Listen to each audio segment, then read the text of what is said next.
Hello and welcome to Outlaw Bookseller, and today we're going to do a career overview and collection overview of M. John Harrison.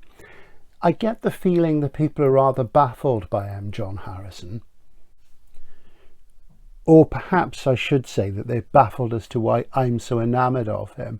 And I think the problem with M. John's work is that most people will tend to read some of the early books first because they're the ones which pop up most readily.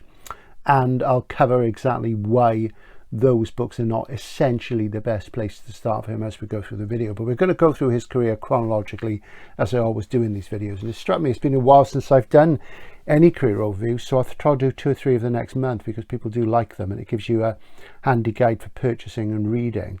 So Mike was born in 1945 in Shropshire, and he, at a very young age, he was only in his sort of mid or early 20s, I should say, became literary editor of Michael Moorcock's New Worlds magazine.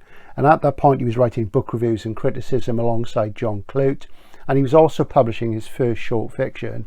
And he's not a big fan of his early work. A lot of it is suppressed, some of it is uncollected, so to get hold of it you have to sort of scrabble around and get old copies of New Worlds or New Writings in SF, those sort of things.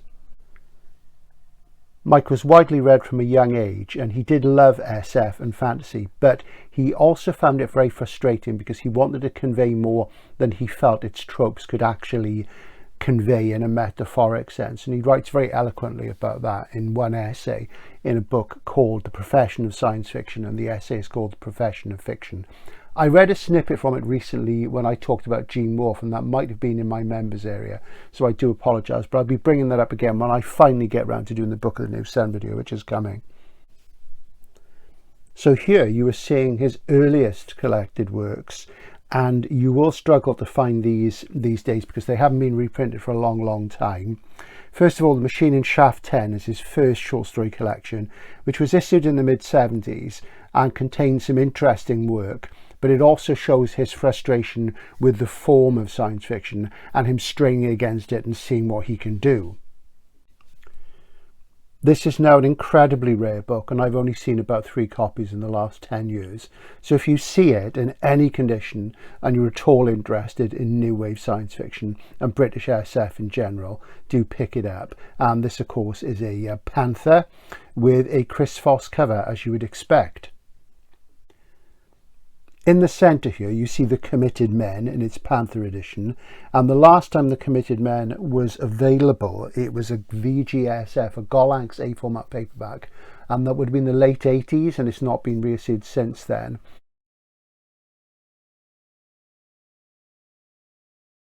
As the cover suggests, I'll just show you a close-up. This is a post-apocalyptic story of after a bomb there's mutants, as you see this blue guy on the front, and when Mike signed my copy of this to me way back in 1989 he wrote "Steve, how embarrassing" inside. So there you go, but I've got that sealed up because it's quite a precious thing to me. And that was the first of his novels I read, and it's very gloomy and dark, but absolutely wonderful. You can't really go wrong with it at all. Again, a rare book, a difficult one to come up with. Next to that is the hardcover first edition, and this is an exceptionally rare book. It's actually, strangely, it's easy to find in America than the UK for some reason. And it was published, this is early 70s, about 72 I think, by New Authors Limited, which I think was an imprint of Hutchinson. And yeah, I only got that about a year and a half ago, and that took me ages to track down in really good nick. And again, if you see that, do pick it up. There's a great picture on the back of M. John. You can't really see him very clearly. There he is with long hair and a sheepskin jacket on, sitting on a load of bricks, looking very post-apocalyptic himself. And you know, Mike was interested in the counterculture. He was that sort of age, as I say. He was hanging out with Moorcock and all the guys at New Worlds, so you know, he was a real doyen of that period. I would say that anybody who really likes British disaster novels would relish The Committed Men, but also I'll put a caveat on that, because it's very gloomy and doomy and gritty, post-industrial, and it's very new wave. it's not really going to resonate with you if you're a big Wyndham fan. If you like what people did with Wyndham's work when they twisted it in the way that, say, people like Ballard twisted it, then you're going to love it. And I absolutely loved it. I thought it was great. It's been a long time. I need to go back to it. But as I say, these are works which Mike has pretty much actively suppressed because he's not fond of them, and he doesn't really feel that he wrote any truly successful fiction until about 1975. Before tackling another SF novel, in the early 70s, Mike produced The Pastel City, and you see 3 different editions here. This was published in 1971-72. I think the US hardcover, which is the one on the far right, is 72. I don't think there was a British hardcover of this. I may be wrong about that. And as you see, this is the NEL edition with the Bruce Pennington cover from the 70s. Very, very beautiful indeed.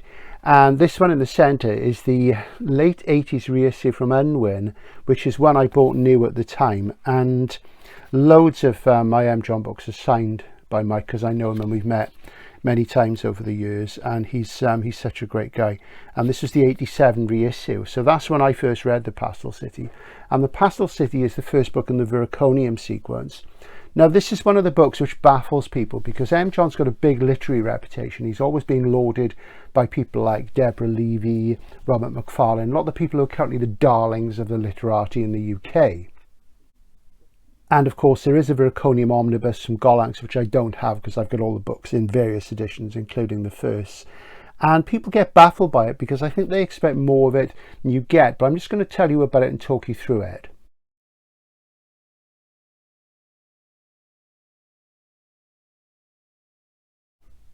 Now, The Pastel City is nominally a fantasy novel, but it's more akin to the kind of Dying Earth type scenario where I don't think there's any actual magic in Verconium, or the things which happen which appear to be magical, but I think they're actually just the advanced science which has kind of been forgotten, like in the Book of the New Sun and Jack Vance's work.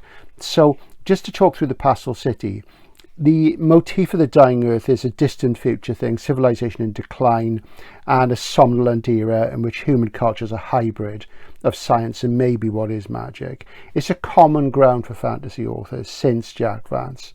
And really, I think most critics would say that the person who puts this to the finest use, or who twists it the most, more so than Gene Wolfe, is actually M. John. This is the first of the very flavoursome Verconium sequence, and there's 4 volumes of novels and stories, and they're set in a future England of crumbling technology, decadent characters, and sulky swordplay. And Verconium has a kind of equivalent of Michael Moorcock's Elric, and that's a character called Tygeus Chromis. And he's an unwilling, indolent blade wielder who believes that his real talent is in writing poetry rather than, cleaving northern invaders in twain. So he gets to work on his prose a lot. And he sort of lives in an ivory tower, a literal ivory tower near a beach, I seem to remember. And he's a very loose, decadent type. So you see the influence of symbolism upon The Pastel City in the character of Tygeus Chromis. But when the kingdom of Verconium is invaded, is threatened by a usurper who is preceded by an army of robot reavers, it looks as if Verconium itself will fall unless Chromis can be roused by the urgency of his former companions in arms. It is very late in the day indeed when he heaves an almost audible sigh of relief and exasperation that he quits his seaside tower of solitude and joins the final battle for the city's soul. And the thing is that Harrison's work has a lot of texture in it.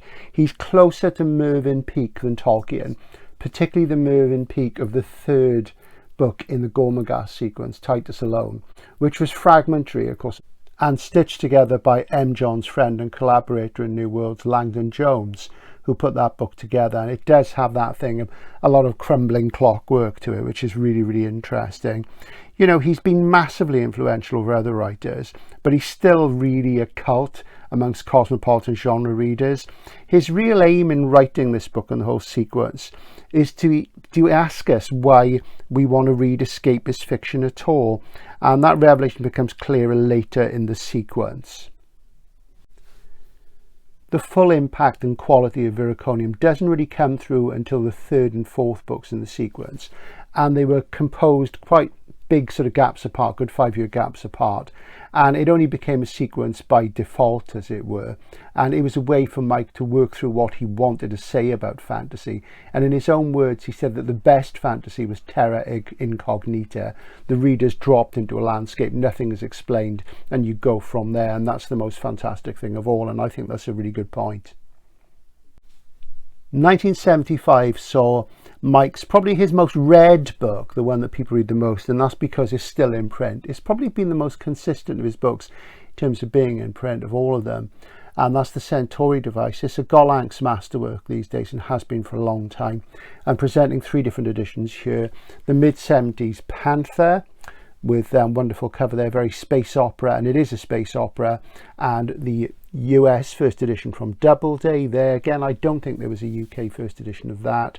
And in the centre, a B format reissue, which is from, let me just have a look, I don't know what this is from the Space Opera mini-series that Gollancz did. They've all these black and white photographic covers. Let me just show you that.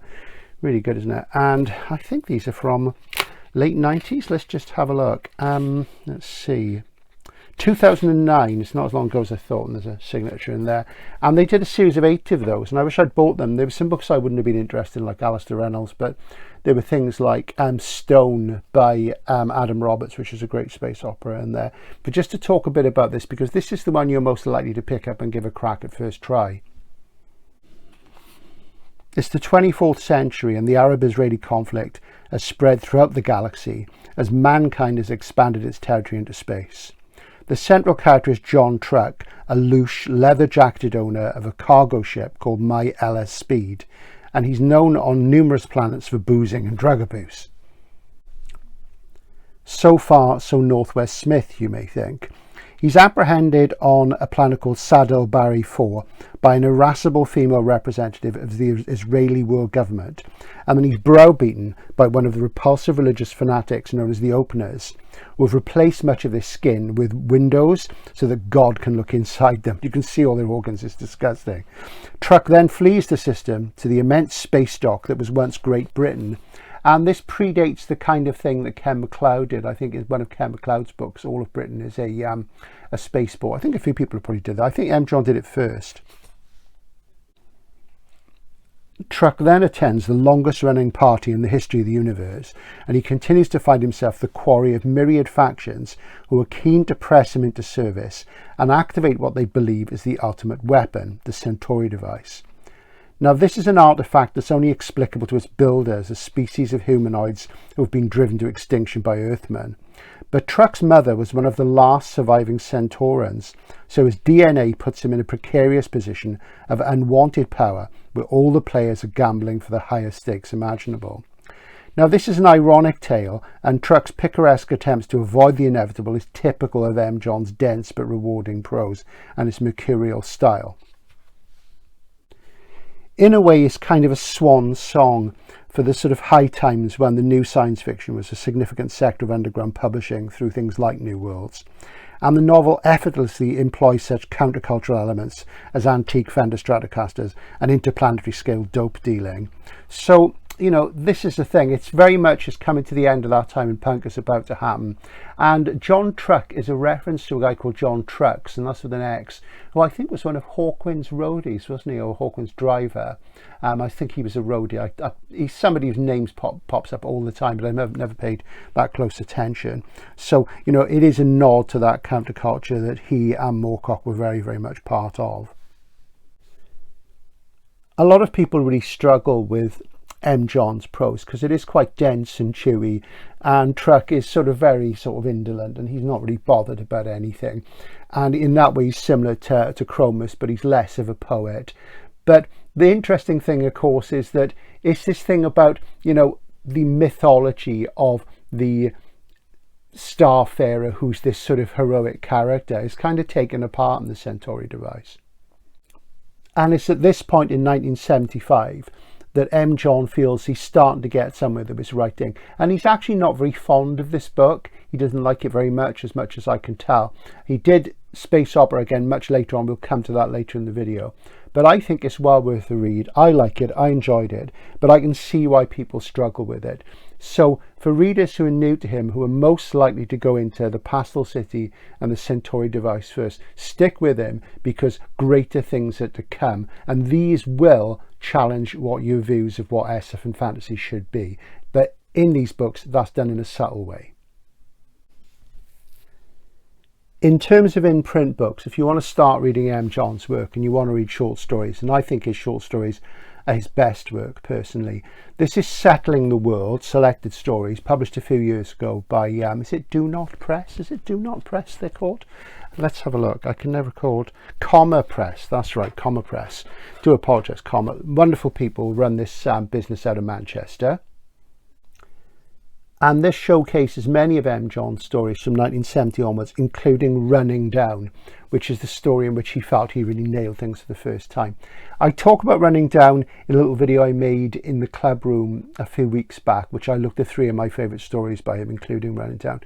So this is a really good one to pick up, because this gives you the full sort of spectrum of what he's done: science fiction stories, fantasy stories, arguably horror stories of the supernatural kind, general fiction. Really, really great collection, and well worth picking up. By 1980, M. John was really starting to kick, and he had finally produced a sequel to the Pastel City called A Storm of Wings, and this is the sort of 87 reprint. This is the double-day hardcover world first, and A Storm of Wings is one of the most difficult books to read that you'll ever read. I mean, at least I thought so at the time.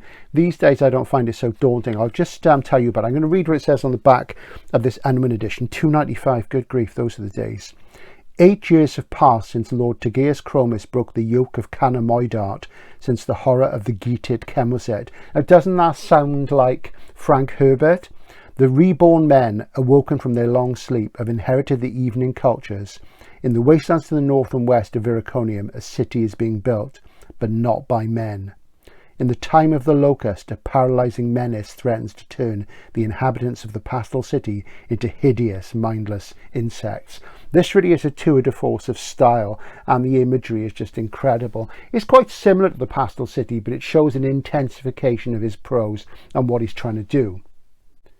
Now, M. John wrote this book on a typewriter balanced on his knees as he sat behind a counter in Savoy Books in Manchester, which was a second-hand bookshop run by Michael Butterworth and Dave Britton, who also ran Savoy Press, who actually went to prison for publishing things which the authorities weren't very keen on. And the shop used to sell science fiction, second-hand books, comics, bootleg records, non-bootleg records, things like that.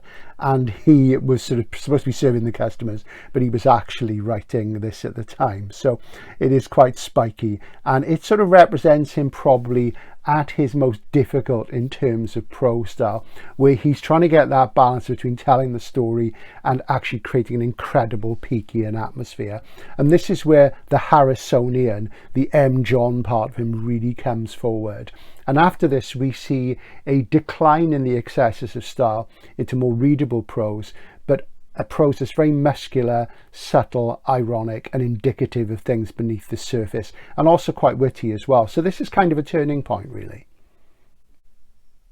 It's the early 80s, and Mike is really on a roll here. And here are 2 of my favourite books by him. In Verconium, with its wonderful Aubrey Beardsley cover, and that's the 3rd of the Verconium sequence. And let's see, when does this date to? I think it's 82. Let me just have a look. Let's have a little look. Yeah, 1982. And this is a lot subtler. If you've ever read the Melassia Tapestry by Brian Aldiss, you're in that ballpark, but this is slimmer and is more articulate, I think. Very, very good indeed.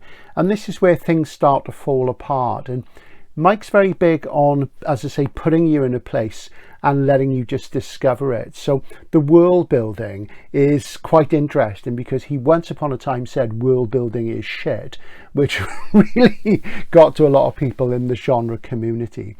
But that to me was akin of something that Christopher Priest once said to me, which was, I hate books with maps in them.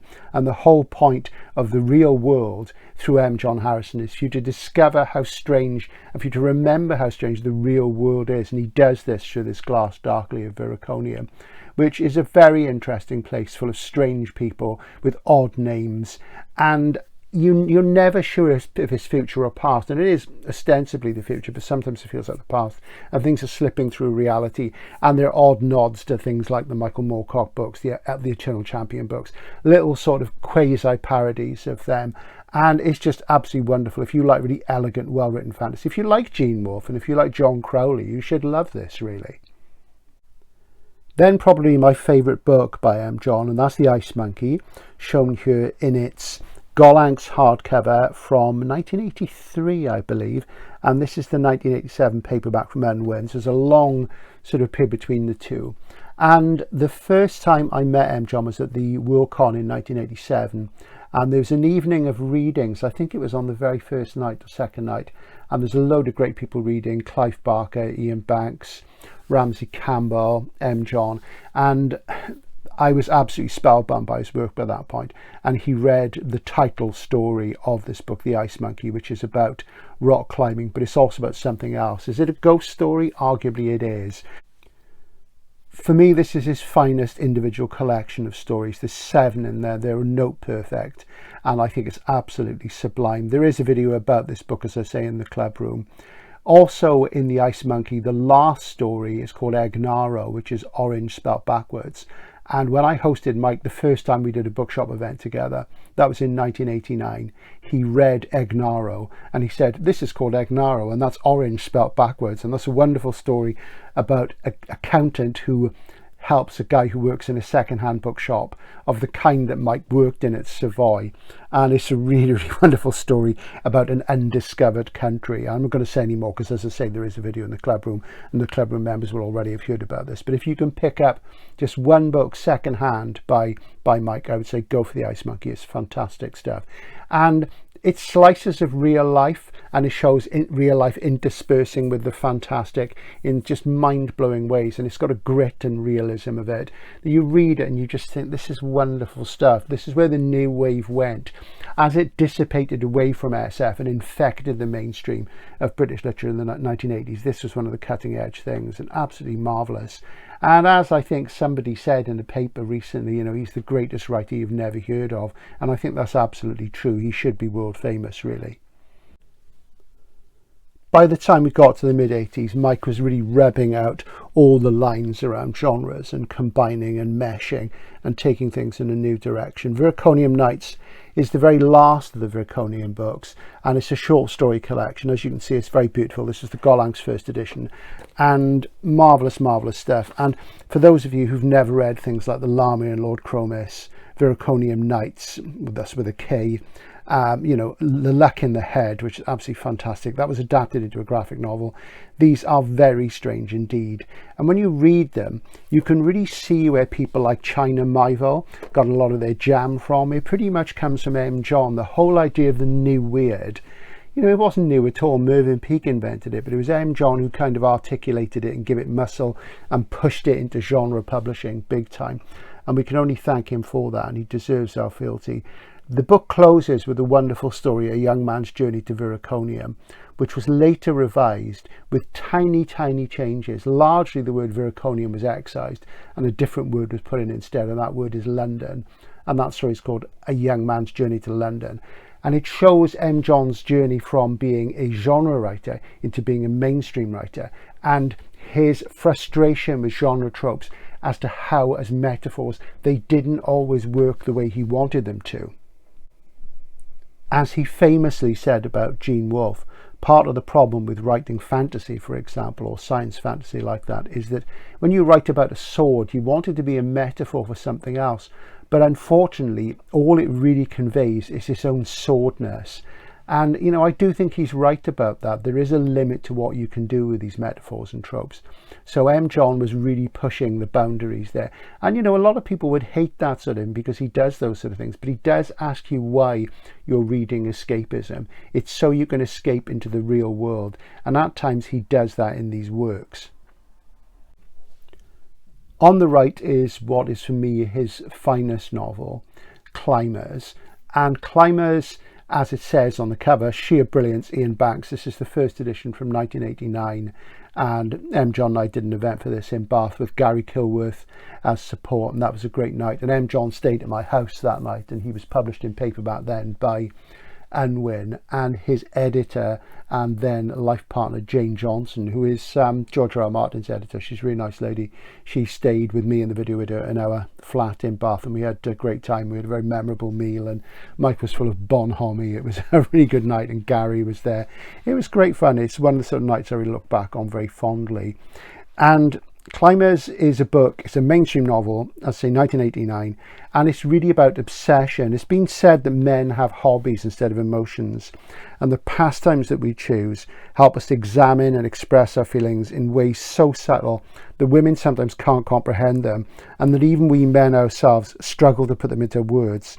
Luckily, we have people like John who can embody the spirit of those interests for us in a book like Climbers. Climbers is a first-person narrative about a guy called Mike, funnily enough, and Mike used to do lots of climbing and fell running, and he escapes from his relationship with Pauline by leaving London and moving north. When he lives in Manchester, he's close to the cliffs of Yorkshire and North Wales, and in the company of a diverse group of men whose differences are kind of irrelevant in the face of their fixation on scaling sheer mountainsides, Mike finds a kind of purity and glimpses the meaning of freedom. When you're high above the ground and in the instant, it doesn't matter that one of the group is a teacher while another's a butcher's boy. Those meaningless social divisions just melt away, and the hazards of men's common passion are always present. To fall out of mundane everyday existence while climbing is one thing, but to slip the noose of fate and tumble towards death is the gamble that Mike and his companions must always take in pursuit of the sublime. The thing is, a man without a fascination is incomplete and stunted. Collecting science fiction can be one. Climbers, as I say, is about the nature of obsession and how it grips us. Like all great writers, John shows rather than tells you why his characters adore their hobby. He never spells out the reasons, never risks the demystification of the intangible bliss we discover in our recreations. His ability as an observational writer is formidable, and he's widely feted for his insights into people, places and things. And, his excellent prose style has turned many more commercially successful novelists green with envy. That's the fact of it. Climbers is a great book for anybody who's interested in a hobby or obsession of any kind. I mean, you wouldn't get me climbing, I'm too much of a wuss. But it really does put you in that thing of the wonderful bonding which men have over activities and things. And it's not something to be sniffed at. It's an absolutely wonderful novel. I should say that in the middle there, this little A format paperback is the Unwin Omnibus Verconium, which is Verconium. Let me see what's in it. It's got the final two Verconium books, which are in Verconium and Verconium Nights in there. And as you see, as an introduction by Ian Banks. And of course, Ian Banks has been responsible for a lot of sales for John, because quotes by him have appeared on John's books.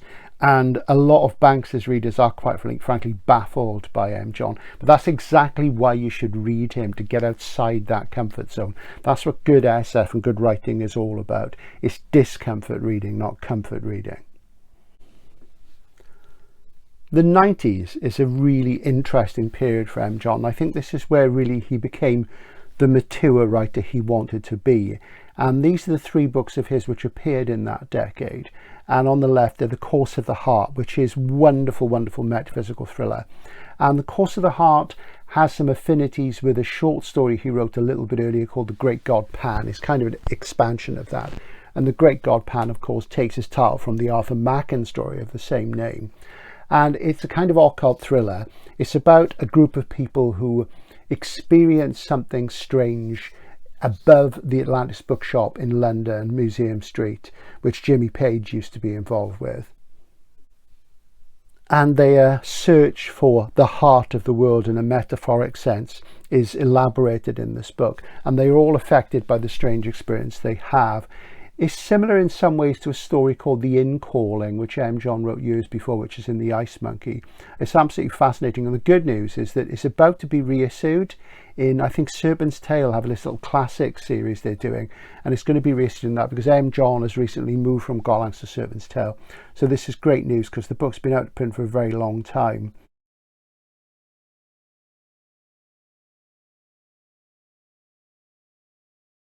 The Course of the Heart and his next novel, from which is about 95, Signs of Life, which is in the middle there, were once collected into an omnibus called Anima. So if you pick up Anima, you get both of these. Now, I've not read Signs of Life for a very, very, very long time. And I have to say it wasn't one of my favourites of his books. And let me just take a look at it. I seem to remember it was about somebody who was growing angels' wings. Let's see. In her mid-20s, the beautiful Isabel Avons dreams of flying like a bird. In his late 40s, Mick China Rose runs a fast and sometimes illegal courier service to the genetics industry. They meet at a small aerodrome in the Midlands and become lovers. Yeah, that's right. And Isabel takes this DNA treatment and she begins to physically change. So this is kind of near future SF with lots of urban strangeness in it. And this book, I think, is a massive influence over somebody like Simon Ings. Simon Ings is very like M. John in terms of his style and his sort of chunky flavour, some crunchy prose. And I must go back to it because I think I'm more ready to enjoy it now than I was then. I was in a strange period in the mid-90s and a lot of things I like weren't always grabbing me. So that one is one to go back for. Again, if you see any of these books, pick them up because especially in hardcover, they're super rare.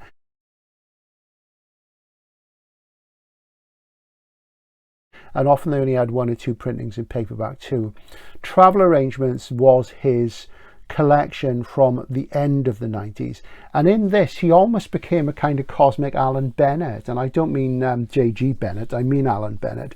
There's stories in this which are sort of really sort of ordinary at times, things like old ladies with cats and what have you, but it's the surface of them. There's so much grit and the observations of places and people and the untidiness of life and its innate strangeness come through really beautifully in these.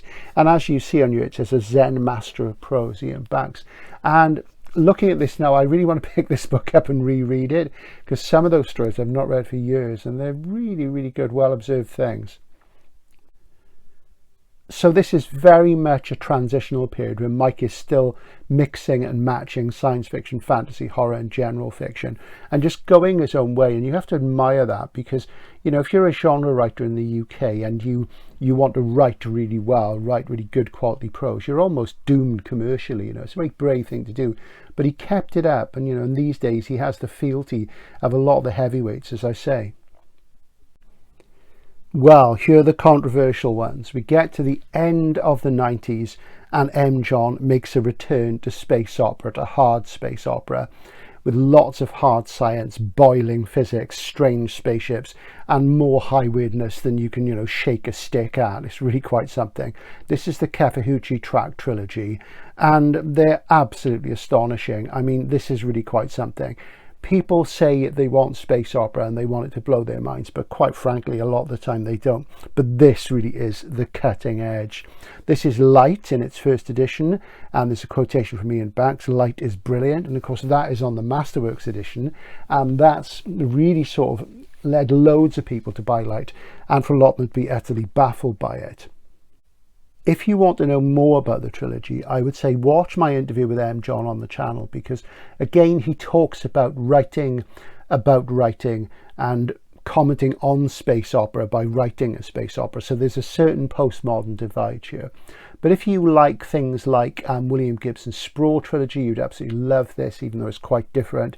But it has that stylistic bravura. There's a strange alien creature called the Shranda, which I think is a kind of parody of the Shrike in Hyperion. There's all sorts of weird things happening in the Kahuchi Track, which is this sort of strange area of space. There are spaceships with names like the White Cat, which have incredible sort of physics going on in them. And I can't really describe them. It's just too big to describe, and I need to reread them. And of course, they came out at big gaps, and I'd like to sit down one day and read them cover to cover as a series. But they really are the cutting edge of the form. And did anybody do anything new in space opera after Delaney? Well, you struggle to find the genuinely new and the stylistically brilliant, but you find it very much in this trilogy. Light, Nova Swing and Empty Space, and they do have some really strange stuff in them. So if you're after this sort of brave new weird of extreme hard SF space opera combined with new wave style and skill, then these are the books to go for. Brilliant. We'll end with a little quartet of oddities which sort of bookend the end of M. John's career. The Wild Road, which is circa 97, as you see, by Gabriel King. And Gabriel King is M. John writing in partnership with Jane Johnson, his former life partner, as I say. And it's got a endorsement from William Howard, the author of Duncton Wood, which did for moles, yes, moles, what Richard Adams did for rabbits in Watership Down. So it's an anthropomorphic fantasy novel. There are 3 sequels to this, which I've never tracked down or bought. They're quite hard to find. And it's a book about cats, as you can see. It's little cats go on a quest. It's quite dark, actually, and interesting. And, you know, like a lot of these things, the good ones are the dark ones. And this is a dark one. So if you ever see it, pick it up. Gabriel King. If you see any Gabriel King books, pick them up. They are incredibly rare in hardcover, especially the later ones. And they go for really silly money. Jane writes novels on her own. She's written loads and loads of historical novels. She's a real history buff, and she's a very talented editor and an incredibly nice person. So look up her books as well. If you like really good sort of historical fiction, I would say it's fiction that is more aimed at a female readership. It's really well researched. She knows a lot about North Africa and Spain and the Med and the intersection between the Middle East and Europe. She's really, really good on that historical terms. Excellent stuff. And the other book you can see here is You Should Come With Me Now, which is a wonderful collection of short stories by M. John from Comma Press again. And we did an event for that, was it 2017, 2018? And we hadn't seen each other for a long time. It's really great to get back together. And we had a really big crowd turn out for this. And a lot of it's flash fiction. It's very quick and short, which is not my favourite thing. But it does give him an opportunity to focus on his style and say some very wry and interesting things. And if you look at his blog, it's always absolutely brilliant. I mean, if I could write a blog that good, I wouldn't be putting it online. I'd be saving it for a book. So You Should Come With Me Now. I absolutely love that title. Still in print. You can get that from Comma Press in all good bookshops, as they say. Finally, M. John's 2 most recent books, The Sunken Land Begins to Rise Again and Wish I Was Sure. And The Sunken Land Begins to Rise Again is it a fantasy novel or is it an SF novel? It's hard to tell because there is a quasi-sequel coming. And as it says on the cover, simply one of the best writers of fiction currently working in English, Robert Macfarlane. So there you go. And this is a great story. When did it come out? Let's see, what year was it? It's only a few years back, if I can find it. Let's see, 2020. So it was, you know, the year of the pandemic. And it's about these 2 middle-aged people in London. And they're sort of like in their 40s. And they both split up with their partners. And they're going through a bit of a rough time. And one of them, the male character, he gets a job on a narrowboat on a canal. And it's quite indefined and strange. And gradually these 2 characters fall into each other's orbits. It's wonderfully observed. You get the sort of backwaters of London. And as Nina Allen said to me about this book, you're reading it and you're seeing all this wonderful sort of landscape and the grittiness of life, but you want to shout, look out, there are fish people, and things are suddenly getting wet. And the next book, which comes out next year, Anabasis, is a sequel to this, which takes it to a post-apocalyptic scenario, apparently. So we'll see. That'll be really exciting. Then we have Wish I Was Sure, his anti-memoir, which is a kind of autobiography. It's all over the place in terms of chronology. It's got some really good anecdotes in it. There's a lot of writing about writing in there. There's a lot about writing. And it really sort of shows him trying to articulate what his aims were as a writer, you know, to try and sort of get underneath life itself and to show that really even ordinary life is very strange and wonderful, but that sometimes you just have to get into the high sort of strange stuff. And you can never tell where you're going with Mike. That's the beauty of him. If you watch the interview with him on the channel and he talks about writing and we sort of discuss that sort of thing a lot, but then he'll just turn around and say, but I just love big spaceships, you know, you just don't know where you're going, and that's why he's so entertaining. And as a prose stylist, really, of the living writers I like, he doesn't have any peer. I regard him as good as, if not better, in a different way to William Gibson. I prefer his work to almost anybody else who's still alive, and you know, he really is one of the living final masters of the new wave. So do read his work and try and get to see him read if you can. He is the best reader of his own work that I've ever come across. I've seen loads of writers read. A lot of them hate doing it, a lot of them are no good at it, but Mike is superb at it. So if you ever get a chance to meet him and attend a reading, do so. I hope you found that useful and enlightening. I hope you'll go out and read some of his work. don't just stick to the Pastel City and the Centauri device, dig deeper, because there's wonderful stuff there. And I think that's pretty much as complete over there. There's one short story collection I didn't mention, which is called Things That Never Happen, which is mostly, it's the stories from the Ice Monkey and Travel Arrangements and possibly one other. And there was a limited edition with the chapbook. I don't have that anymore. I had to get rid of it in a nice very short space, so watch out for that. That's super rare as well. There was a paperback of it, Things That Never Happen. So there you go. That's John Harrison. I'll be back again soon with another career overview. Probably the next two will be great British SF writers, and then we'll see, maybe we can do some Americans. We'll have a look at that. Thanks for watching. I'll see you again soon. Bye for now.